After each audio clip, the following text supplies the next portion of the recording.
गण मनुष्य जीवन रे प्राप्त होइथिबा चारिटी जिनिस जदि भूल थांती तेबे ताहा मनुष्य को अबाटरे नहीं जाई थांती।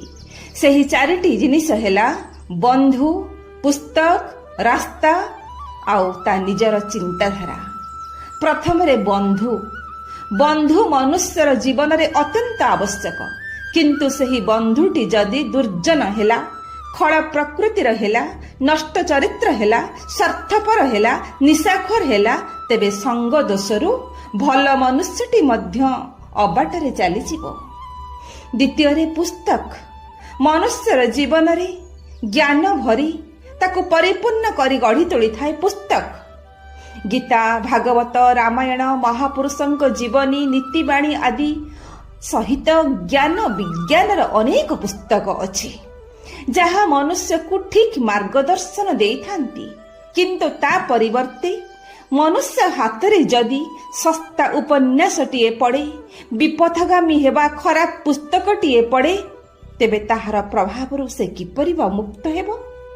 ज्ञान परिवर्ते अज्ञान ताकु अबटकु नेई छिबो। तृतीय रे रास्ता, अर्थात जीवन रे केउ रास्ता रे चलिले लक्ष्य स्थल रे पहुंची हेबो। रास्ता जदि ठीक अछि बा निजर कर्म जदि ठीक अछि, तेबे सेही कर्म करी बा उपयुक्त रास्ता रे जाई से निज लक्ष्य स्थल रे पहुंची पारिबो। नचेत कर्म बा रास्ता जदि भूल थाए, तेबे से अबाट रे जाई निजे निज जीवन को दुर्विसह करिदेबो। चतुर्थ रे बंधुगण तार चिंताधारा। मनुष्यर चिंताधारा ही ता मनरे कौनसी कर्म पई संकल्प दृढ़ करिथाए।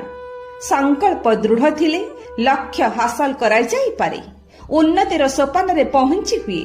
जदि मनुष्यर चिंताधारा रे सस्ता मानसिकता प्रवेश करे, जदि मनुष्यर चिंताधारा रे अमृतमय दिव्य भावना न थाए, जदि मनुष्यर चिंताधारा रे निस्वार्थपर उत्सर्गीकृत सेवापरायण भाव न थाए, तेबे सेही संकीर्ण चिंताधारा बा सेही संकीर्ण मानसिकता को नहीं से कूपमंडक होई रही जीव सिना, किंतु समाज कल्याण मूलक कौनसी महत कर्म से कदापि करि परिबो नाही कि ज्ञान विज्ञानर शिखर रे पहुंची निज आत्मार कि जगतर कल्याण करि परिबो नाही।